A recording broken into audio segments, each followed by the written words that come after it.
Anong mensahe ang kailangang marinig ng mga Taurus sa period na to? Pwedeng nangyayari na itong magiging reading natin o mangyayari pa lang. Kung hindi man para sa inyo itong magiging reading natin, di baka para sa someone na malapit sa inyo o sa someone na kakilala nyo mismo. Baka may lumabas na gender mamaya, gawin nyo na lang energy.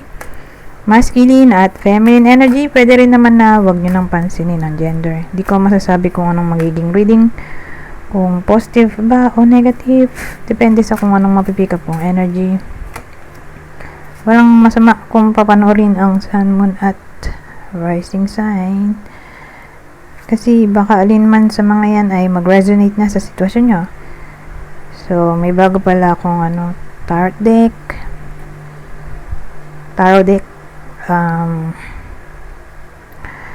Kung sakaling magustuhan nyo, itatag ko na lang, okay? Pero maganda siya, in fairness.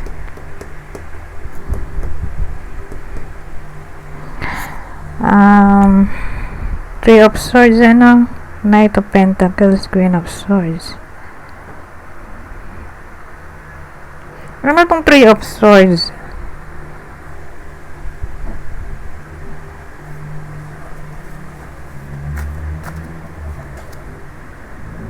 Diba ang ganda, oh? Justice. Ganda ng picture. Makulay.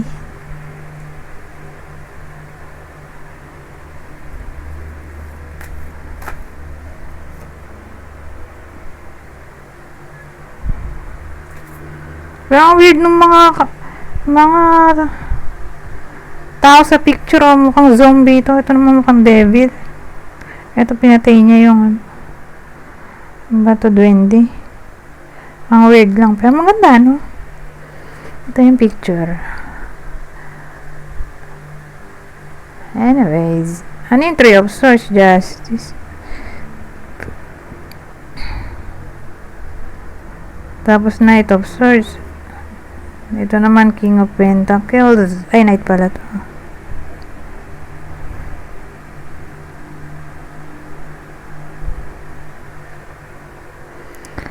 Well, ang dating sa akin, saan nanggaling yung Three of Swords? More like may discovery o clarity na nangyari. Kaya nag-cause ng pain. Kumbaga, hindi nagustuhan yung discovery. Yung kasing discovery more like nanggaling sa ibang tao. Like gossip, rumor.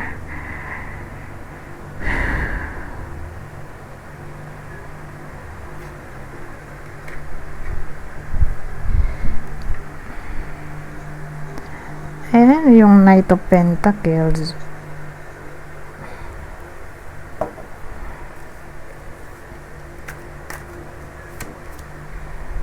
Damot.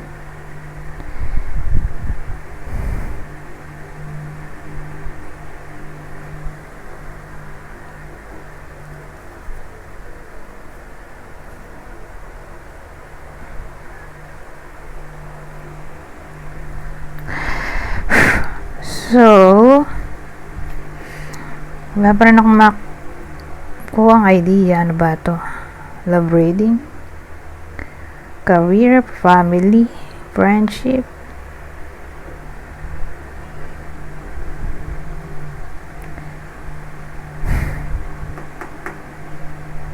Dagdagan natin to.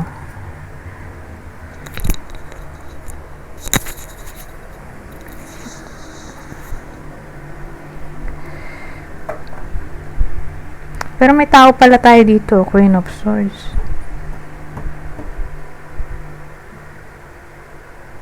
Pero wait lang.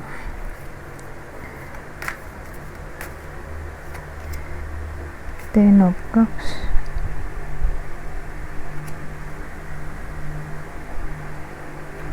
So yung Knight of Cups, kinlarify ng the Moon. At Ten of Cups. So more like family to. Meron na tayong clue, Ten of Cups, family. Pero di kasal.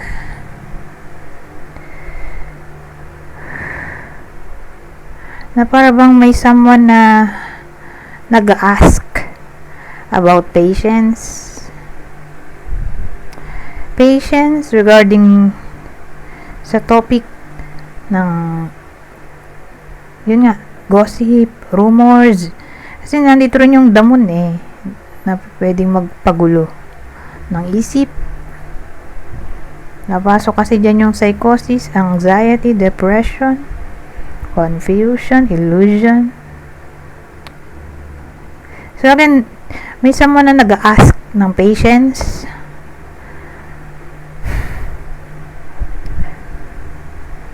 Hindi ko alam kung bakit. Siguro para hintayin siya na makapag-explain or i-prove ang sarili. So more like relationship reading nga, pamilya do hindi kasal. Hindi ko pa makuha yung idea kung sino yung nagloloko, pero since nandito yung Queen of Swords,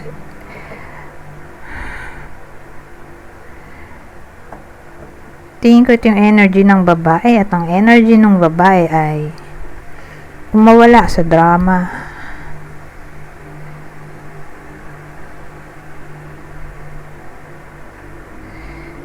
So, pwedeng ang magiging reaction sa future ng babae ay iwan niya yung partner niya or hindi siya maging communicative. Ganon. Parang mawawala yung energy niya kasi. So yun nga. Pwedeng makipag-iwalay siya or makipag-cool off or di siya mamansin or mam-block or mang-ghost or maging rude. Pwede rin kasing rudeness ng Queen of Swords, cruelty.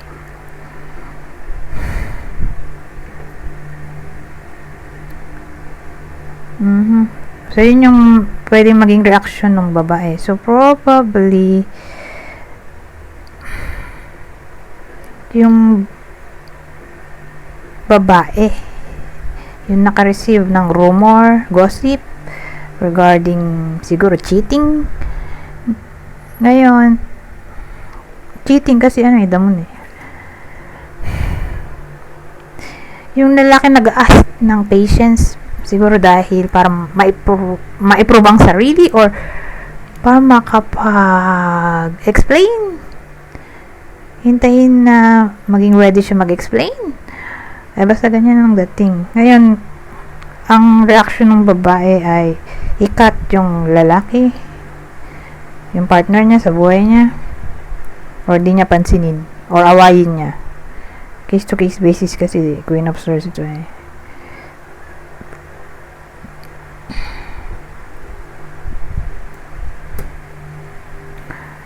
Anyways, since love reading naman yon, gagamit tayo ng glue. Pero ang ganda niya, no? So, rin, kakabili ko lang nito. As in, kabubukas ko lang. Kung magustuhan nyo, tag ko na lang. So, kung bibili kayo dun sa tag ko, mag-earn ako ng small commission. So, hopefully, may bumili. Anyways, ito yung possible partner ng Taurus sa video na to or reading. Scorpio,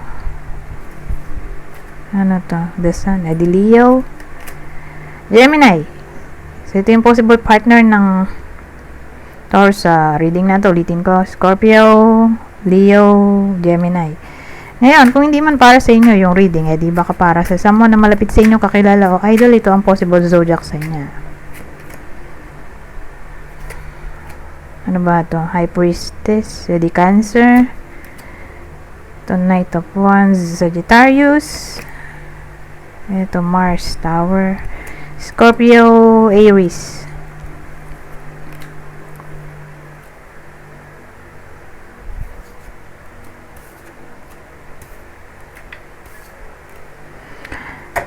Anyways,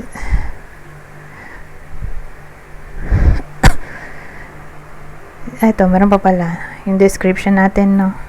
Or isa pang clue. So, same instruction. Kung hindi man tumama sa inyo itong clue natin, edi baka tumama dun sa person nyo, kakilala o idol. Kunin nyo lang yung clue na sa tingin nyo ay fit sa sitwasyon nyo. So, may someone na may scar. Siguro inisip nyo, asan yung scar? Ayun. Ito. May peklat. Regardless kung saan, pero noticeable siya eh. Yung pansinin ba? Tulad nung nasa noo. Ito maputi.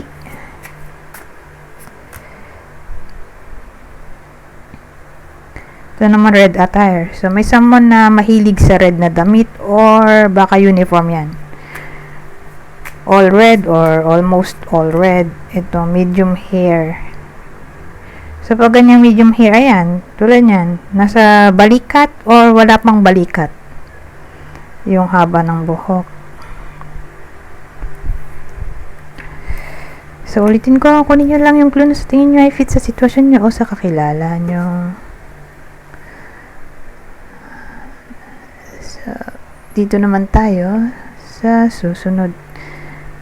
Bihira ko to gamitin. Kaya minsan nalilito ako, pasensya na. Pero maganda rin to. Tawag dito. Maganda rin siyang pang prediction. Ano nga lang medyo nakakalito. But anyways, magsimula na tayo.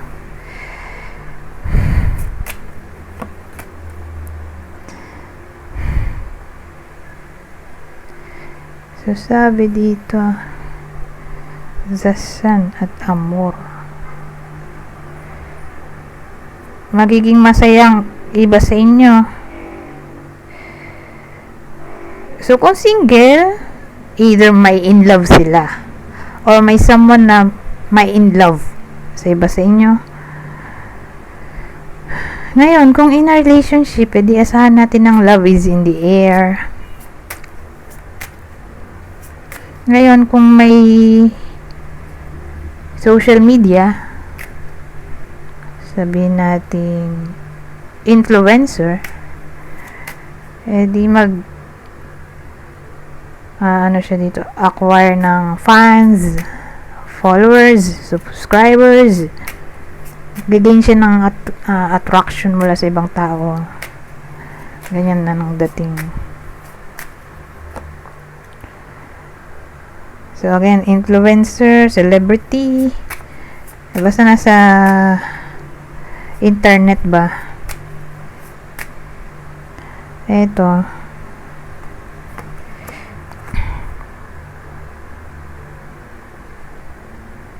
So, sa part na to,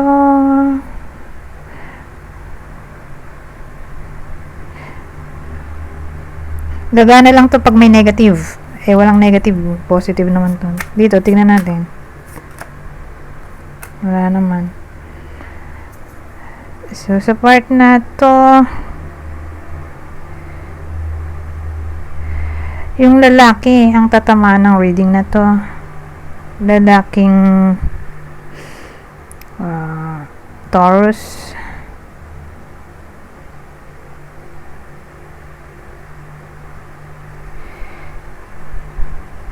Siya yung magkakaroon ng problema sa marriage. Okay? Yung lalaki lang na Taurus. Di kasama babae. So again, for some reason, mamumroblema siya sa kanyang marriage. Pero kung di married yung lalaki, di hindi to para sa kanya. So, para lang to sa lalaking kasal. Siya lang yung tatamaan ng reading na to. Na mamumroblema siya.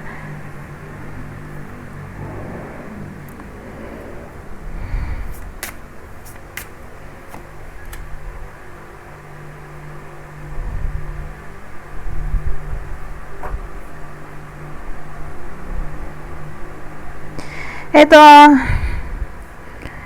ang dating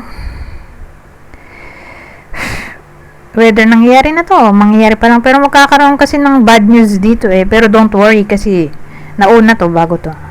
So after ng bad news, ulitin ko, whether nangyayari na o mangyayari pa lang yung bad news, may darating din na good news o good omen. Don't worry, para siyang blessing in disguise na magiging malungkot muna. So after maging malungkot, ayun, sasaya naman. So, after maging malungkot o kalbaryo ng buhay, doon papasok yung abundance.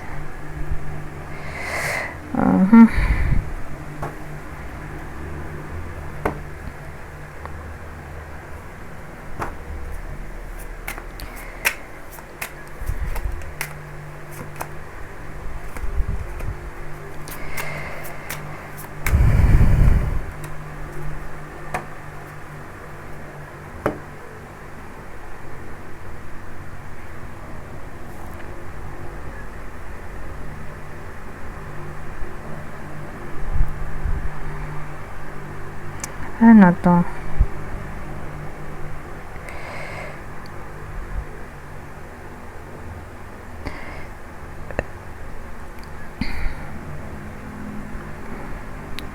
Ito walang silbi dahil walang tao. Ito yung tao. Kaya lang nauna yung tao. So dapat partner niya ay tao.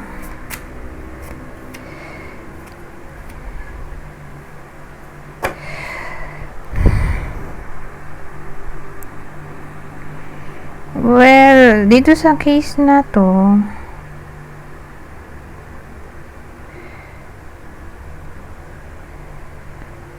may something na mawawala sa buhay ng iba sa inyo. Whether gamit to, tao, sitwasyon.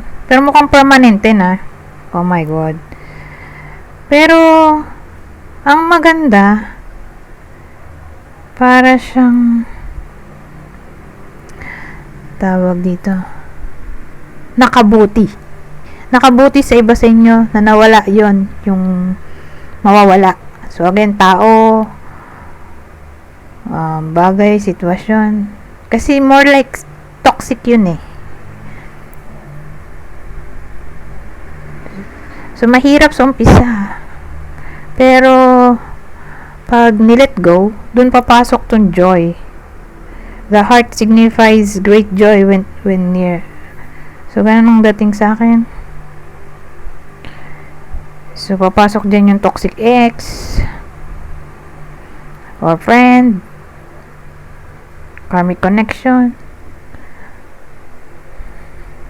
na hindi ma-let go. Nahirapan. So, again, kung let go permanently, doon papasok tong joy. So, ilan na ba to? 4.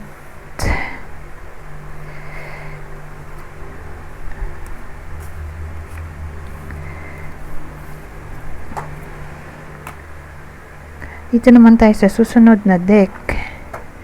Ayoko na nito kasi nahihirapan ako. Ito.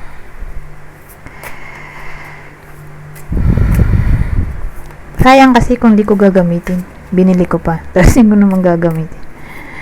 Kaya, wala ibang choice. Anyways, eto, ibang scenario. The bedroom.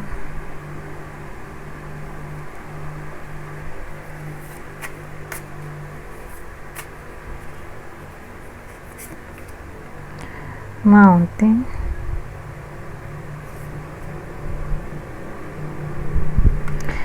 A bedroom mountain. So, ang dating sa akin, for some reason, mahirapan makatulog yung iba sa inyo. Sa period na to, magkakaroon sila ng insomnia. Siguro dahil sa mga problema, kaya di makakatulog. Pero maganda sana kung nauna to. Bago to. Kung nag-switch sila. Kasi kung nag-switch sila, yung mga problema, magle-lay to rest na. So, ibig sabihin, matatapos na. Wala kaiba sila. Ganyang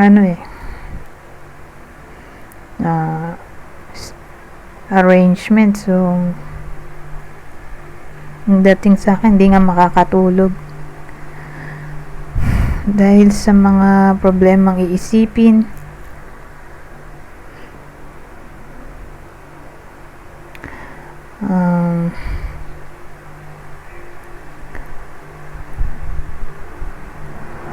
Para bang walang peace of mind. Hirap mag-rest. Or papasok din dyan yung intimate relationship na baka maapektuhan, o privacy ng relasyon. Baka yun yung isa din sa maging problem.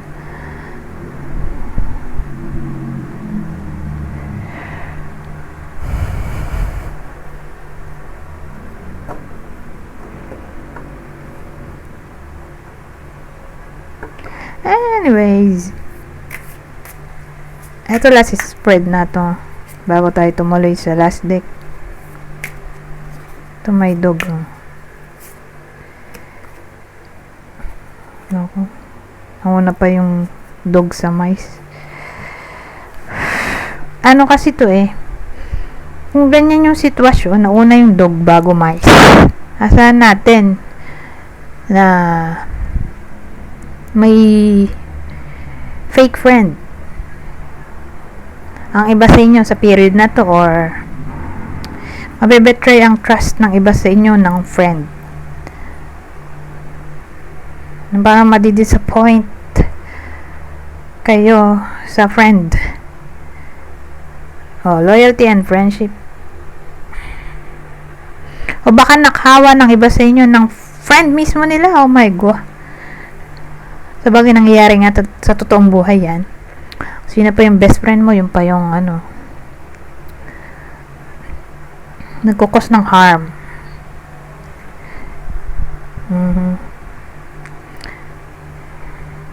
Meron nga ako nakita mag best friend, chinugi. Diyos ko, nagtsugi sa kanya yung best friend niya.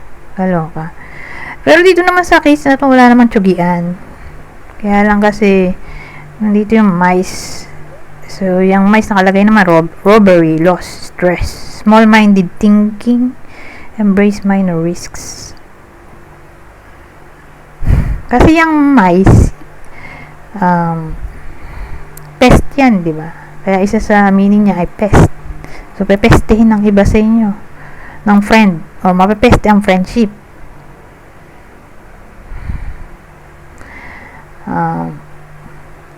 Ibang case ay deterioration kasi 'di ba, peste nga. So, naninira siya ng gamit. So baka ma-destroy ang friendship dito. Ayoko na nga isama yung relationship. Pero mag-focus lang tayo sa friendship lang. Pero kung yan naging the ring, the moon, bouquet, saka yung heart, ayan na, dun napapalo yung relationship. Pero to dog, although loyalty nakalagay doon, commitment card din yan, i-focus na lang natin sa friend.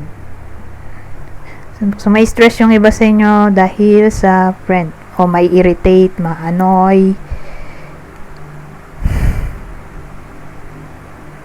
or yun nga, betray ang trust, or i-cheat kayo, lokohin, or may hidden agenda,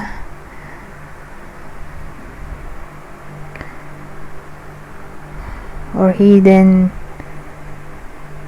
maliciousness. Oh my God. Or hidden obsession,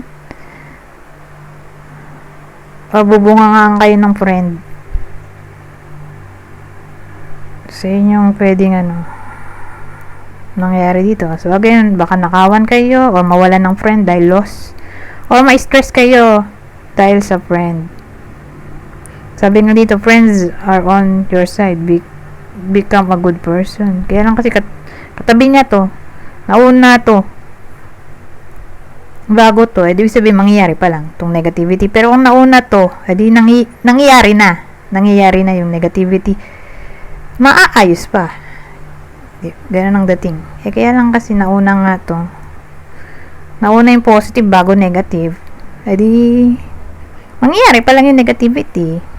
Pero kung nauna tong positive, naging dulo yung positive. Edi yun yung outcome, positive. Wala nadulo yung negative. Ayun. Dito naman tayo sa last deck na sinasabi ko. Babasahin ko na lang to. Kukuha lang ako ng 3. Dali lang namang intindihin to dahil basic English lang. Kunin nyo lang yung message na sa tingin nyo ay fit sa sitwasyon nyo. So, i-zoom natin to para malapit.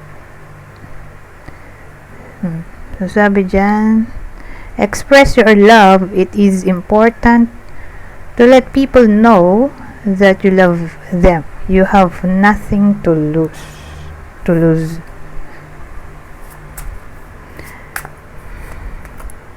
Ito. So, sabi naman dito, leave your fears behind. They are stopping this relationship from blossoming. At ang huli,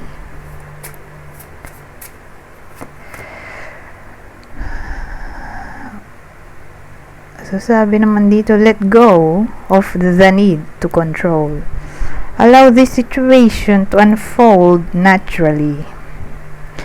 Anyways, hanggang dito na lang. Goodbye. For now.